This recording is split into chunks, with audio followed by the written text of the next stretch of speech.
versus Muslim Salikov. And while I was stalling, I was able to find it.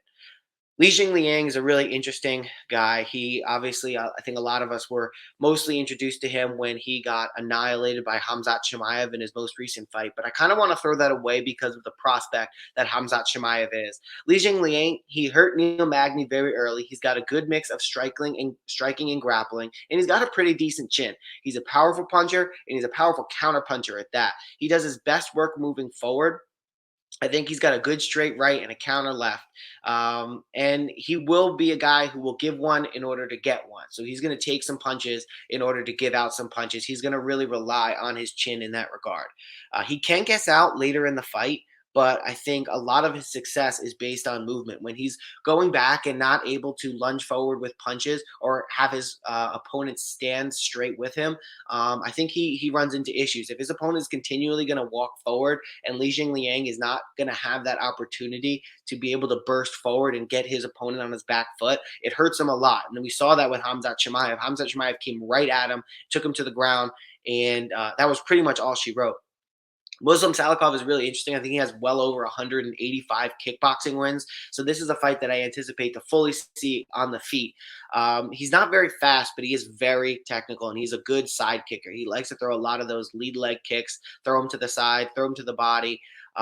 He's very intentional, and he is very experienced when it comes to striking, and he's got a solid chin in his own right. He moves forward. He has a big overhand right. He's got a really good gas tank to boot. He's not great, but he's got solid grappling, something that I don't think is going to matter all that much in this fight. When we're looking at who's going to win this fight, it's going to be a close one. I think it's going to be an interesting one because both guys are not going to want to go to the ground. I think both guys are going to want to stand and bang. I think we may see Lee shoot before Muslim Salikov shoots, but I think that's only going to be because Muslim Salikov is the exact opposite of the fighter that Li Jingliang wants to have. He wants to be able to stand or move forward, Li does. And Muslim Salikov is going to keep coming forward. He's going to use his distance and he's going to use his leg kicks to be able to push Li Jingliang backwards. And I also think as the fight moves on, as it gets into the later round, Muslim Salikov has the better gas tank and the better fight IQ.